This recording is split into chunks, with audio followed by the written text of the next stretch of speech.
Энэ өдрийн мэндийг хүргэе. Намайг брэнд бий болгох талаар ихтгэл тавиач гэжсэн. Яагаад гэвэл манайх болохоор Монголда Ламуур гэдэг брендийг бий болгох гэж зорж байгаа болохоор. Тэгэхээр бид нар өөрсдөө брэнд бий болохыг зорж байгаа учраас бас брэнд бий болох талаар би бол маш их судлаад уншсан л да. Тийм учраас та хэдтэй ч гэсэн ерөнхийдөө судалсан юмнуудаа уншаад тэр нь өөрөө манай брэндтэй бас ямар холбоотой юм бэ гэдгийг бас харуулъя гэж бодож байна.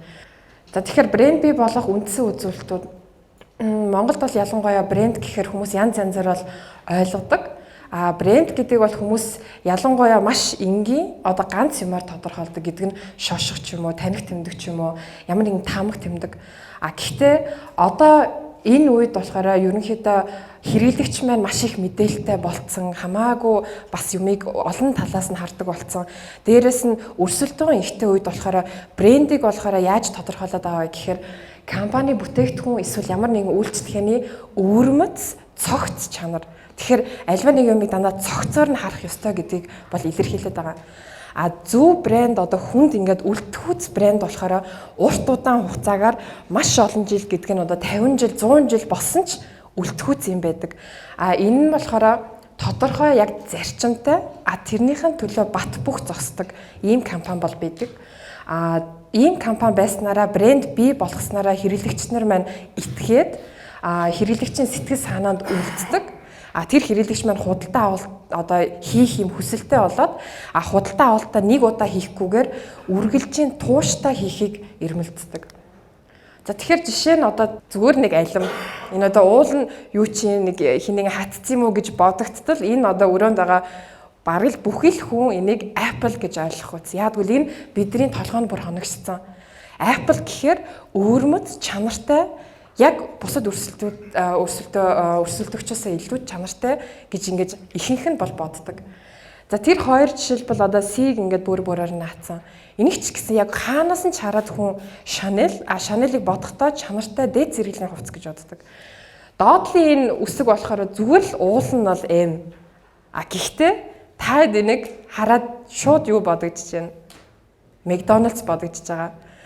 Ямар ч хүн ингээд Walt Disney зүгээр хальт хараад хүүхэд нас руугаа буцаж очиод ямар ч хэлсэн дандаа ийм эерэг ийм гоё юм гаргадаг гэдгээр мэддэг. Тэгэхээр эдгээр компаниуд бол брэнд гэдэг юмыг бол бий болгоцсон байна. Хаа байсан бид нар хүртэл яг хаанаас нь чараад үсгийг жишээлбэл McDonald's-тай ингээд зөвлөдөг. За тэгэхээр бидний хувьд ч гэсэн хизээ нэгэн цагт ирээдүйд ганц Монголдо гэхгүй брэнд бий болохыг хүсэж байгаа. Бидний хувьд бол эхлэл нь яг ямар байсан бэ гэхээр зах зээлд юу хэрэгтэй байна? Юу дутагдаад байна? Тэрийг нь бид нар ямар байдлаар өвөрмөц зөр хүргэж болох вэ? За тэгэхээр хамгийн түрүүнд брэнд гэхээр нэр, лого санаанд ордог. Нэр болохоор дандаа утга учиртай бол байдаг. Тэгэхээр манай брендийн нэр Ламуур гэд маш олон хүмүүс энэ юу чинь гэж бодож исэн. Маш олон хүмүүс бараг Францаар бичиж жаад алдсан ч юм уу те. Энд чи янз янзаар хүлээж авч байгаа. Гэтэл брендийг бий болгож байгаа хүний хувьд нэр хамгийн чухал дандаа байдаг. Гэдэг нь Лам гэд манай дүүгийн нэр орцсон байгаа. Энэ ямар утга учиртай вэ гэхээр өөрөө сэтгэлээсээ бүх бүтээгдэхүүнээ хийдэг учраас өөрийнх нь дүүг оруулаад би дүүдээ ийм амьдрал буюу ийм бүтээгдэхүүн хийхийг хүсэж байна гэдэг ийм утга учиртай байгаа. Дээрэс нь амуурыг нийлүүлсэн гэдэг нь хүн эрүүл байхын тулд өөрийгөө хайрлах хэрэгтэй. Өөрийгөө хайрлах юм бол эрүүл бүтээгдэхүүн хэрэглээд бусдыг хайрлах юм бол эрүүл бүтээгдэхүүнийг хүргээд байгалийн орчноо хайрлах юм бол аль болох байгаль орчинд ээлтэй хандаасаа гэд лам амуур хоёрыг нийлүүлээд ламуур болгоцсон байгаа. Дээрэс нь алхын хээг оруулснараа ямар ч хэлсэн энэ бол Монгол гэдгийг харуулсан. За тэгэхээр түрүү нэг би хэлжсэн зөв брэнд гэдэг нь тодорхой яг өөрийн гэсэн зарчимтай тэрнийхэн төлөө бат бөх зогсдог байх хэрэгтэй. Би болохоор юу гэж боддог гэхээр манай дөрвөн зарчим байгаа ламуурыг хүрээсэн. Хүний эрүүл мэндэд тустай, байгаль чадлаараа ээлтэй, ил тод тэгэд хязгаарны цагт олон улс өрсөлдөгөөц. Тэгэхээр бид нар бүх зүйлээ хийхдээ энэ дөрвөн зарчмаа бодоод бүх бүтээгдэхүүн дээр яг л ижил юмнуудыг хүргэдэг гэдэг нь ямар ч хэлсэн анханасаа зөв байхыг хичээдэг. Хичнээн гарааны бизнес, хичнээн жижиг дунд үйлдвэр дөнгөж эхэлж байгаа ч гэсэн хоёрын хооронд юм хийхийг хүсдэггүй. Яг гэвэл анханасаа зөв хийчих юм бол одоо яг магадгүй айгүй хэцүү, магадгүй асуудалтай. Гэхдээ ирээдүйд энэ бол нөгөө 50 100 жилийн дараа бидэнд хэрэгтэй гэдэг үүднээс. За байгаль орчин дээлтэй аль болох бүх бүтээгдэхүүн дээрээ энийг бол хэрэгжүүлэхийг хичээдэг. Бүх бүтээгдэхүүн дээрээ гол зорилго нь хуур ажлаас хамгаалах. Өмнө нь зах зээлд байж байгаагүй байдлаар нь хүргэх. Аль болох шинэлэг савлгаатай шинэлэг байдлаар нь хүн болгонд хэрэгтэйгээр гоо сахны бүтээгдэхүүн гэхээр дан эмхтэй зөвхөн эмхтэй гэхгүйгээр яг ямар ч нас хүүс харгалзахгүй тэгээд өвөрмөц шийдэлтэй. Бид нар болохоор яг нөгөө брендийнхаа бүх зүйлийг энэ хідэн зарчмууд дээр ингээд хүрээлээд бүтээгдэхүүн болгон дээр л тэрэн дээр анхаарахыг хичээдэг. Тэгэхээр зарим хүмүүс болохоор брэнд би юу н болох нь ямар ач холбогдолтой юм бэ? Юу н хэрэгтэй юм уу? Зүгээр бүтээгдэхүүн гаргаад явандаа тэрийг нь хүн аавна гэсэн төсөөлөлтэй бол бас байдаг. Гэтэл брэнд гэдэг зүйлийг чинь бий болгочих юм бол нөгөө түрүүчийн Apple, түрүүчийн одоо Chanel шиг хэрэглэгч тэрийг нь эергээр хүлээж авдаг. Хүний санаанд үлддэг. Шууд ямар ч лсэн хараад таньдаг. Ингэснээрээ бусад өрсөлдөгчөөс ямар ч лсэн тэр хэрэглэгчийн хувьд хамаагүй илүү их үн цэнтэй болж чаддаг. Тэгэхээр анзаараад байхад бас ийм маш энгийн бөгөөд тэгтээ шаардлагатай зүйлсүүдийг бас аюул олон хүмүүс тоодгүй юм шиг үлээ. Гэдг нь өөрийгөө хамгийн гол нь зөв тодорхойлох хэрэгтэй. Гэдг нь яг миний брэнд буюу миний бүтээгдэхүүн, миний үйлчлэгээ ер нь ямар утга учиртай юм бэ гэдгээ өөрийгөө тодорхойлоод гэдг нь яг хүнийг тодорхойлж байгаа адилхан энэ хүн чинь нэг ийм зан чанартай, энэ хүн чинь нэг ийм хүн гэж бид нар бусдыг тодорхойлдог шиг брендийг яг л тэгж тодорхойлох ёстой. Дээрэс нь энэ бол маш энгийн хэрнээ маш олон хүмүүс бас тоодгүй. Хамгийн гол нь хэрэглэгч маань нөгөө брендийг ингээд бодоод санаад авмаар байвал буцаж нөгөө нэг тийм очих газартай байх хэрэгтэй гэдэг нь дор хаяж одоо орчин үед бол цахим хуудастай, албан ёсны цахим хуудастай, албан ёсны Facebook хуудастай, хаягтай бүх юм нь ил тод ямар ч хэрэглэж шанаас нь чарсан ч энэ брэнд ард нь ийм төлөөлөл байгаа, ийм компани байгаа, ийм хүмүүстэй харьцаж болд юм шүү. За нэр лого бол хүнд үлтгүүц байх хэрэгтэй. Энэ бол аягүй чухал. Дээрэс нь энэ бүх юмнуудаа хийснийхаа эцэст мэдээж брендийг бий болгоод бүтээгдэхүүн ялангуяа бий болгоод үйлчлэгээ бий болгоно гэдэг бол аягүй хэцүү хүнд байдаг учраас тэр бүхний цаана аягүй их бас нөгөө сэтгэл шингээд ингээ хөдөлмөр орсон учраас тэрийг хамгаалах хэрэгтэй. Гэдг нь бүх юм дээрээ патент аваад ядаж оюуны өмчөр бүх юмудаа баталгаажуулах хэрэгтэй. Нэр дээр болохоор маш олон хүмүүс бас төөрөлт одоо гайхдаг ч юм уу те нэр бол айгүй чухал. Би бол нэрийгээ олох гэж бараг жил хагас болсон. Тэгээд нэг шүн бараг ороод ирсэн. Нэрийг бол янз янзаар хийж өгч болно. Гэдг нь тайлбарсан байдлаар ямар ч хэрэглэгч тэрийг нь хараад энэ ийм бүтээгдэхүүн юм байна. Одоо жишээлбэл urban jeans байлаа гэхэд ямар ч лсэн jeans. Хоёр дахь нь болохоор юмыг бодогдуулсан. Одоо жишээлбэл Oracle гэдэг байдаг шүү дээ. Oracle болохоор яг тэгж байгаа. Бид нар нэрээ яагаад ингэж өгсөн бэ гэхээр хүнийг бодогдуулахаар юу Oracle вэ? Яасан Oracle вэ? Цаана юу хийж байгаа нь тодорхой биш.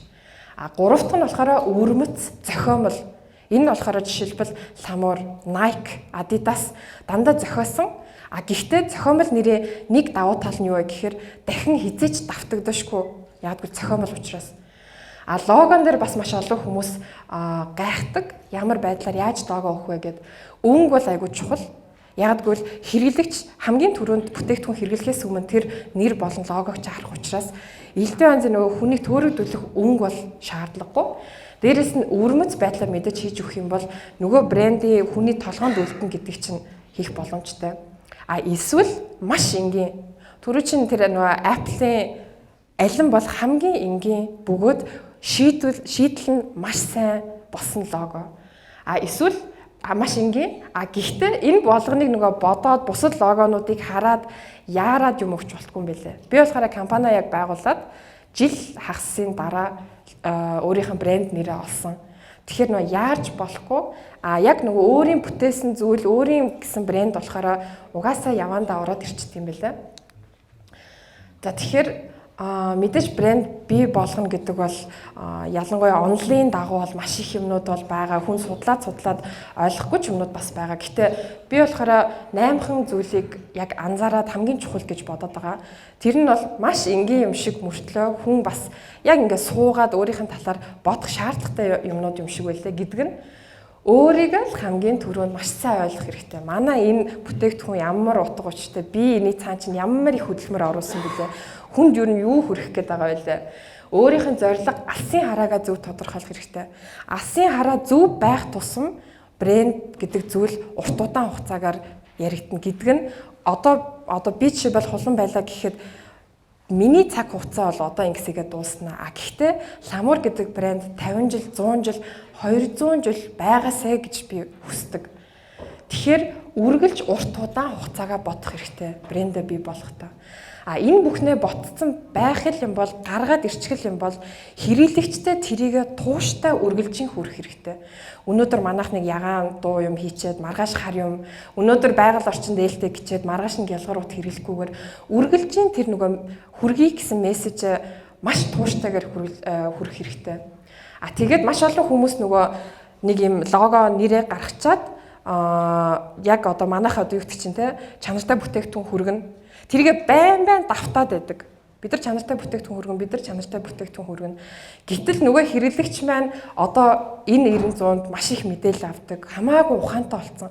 Тэгэхээр тэр нэг мессеж олон янзаар хүрэх хэрэгтэй. Чанартай бүтээгдэхүүнээ хүргээд хажуугаар нь үйлчлэгээ гоё чанартай болгоод хэрэглэгчтэйгээ харьцаж байгаа байдлаа хүртэл яг тэр мессежиндээ тохируулаад өгөх хэрэгтэй. Бусад брэндүүдийг дуурайж болохгүй. Над нар бол сая бас айгүй олон бусад үндэсний үйлдвэрлэгч нар ирээд тэр брэнд чинь тэгээд дээ шүү дээ. Би тэгвэл тийх ёстой болов уу гэж айгүйх асууж исэн. Би бол өөрөө сайн мэдэхгүй. Яг л бид нар ч гэсэн брэнд бий болох гэж хичээж явж байгаа. Гэтээ миний анзаарч байгаагаар бол хизээш өөр хүнийг бас дуурайж болохгүй. Бусад брэндүүдээс аль болох өвөрмөц шинэлэг бэжж хэрэглэгчд бас хүрдэг юм болов уу гэж бодож байгаа. Тэгээд хамгийн сүүлд яг энэ бүх юмнуудаа гаргаад өөрийнхөө бүтээгдэхүүнийг чин сэтгэлээсээ хийгээд өөрийнхөө үйлчлэгийг чин сэтгэлээсээ хэрэглэгчд хүргэжил агаал юм бол тэрэндээ маш ихтгэлтэй байх хэрэгтэй. Маш олон бас жижиг дунд үйлдвэрлэгч нар тэрэн дээр бас жоохон дутмаг байдаг юм болов уу гэж анзаарсан.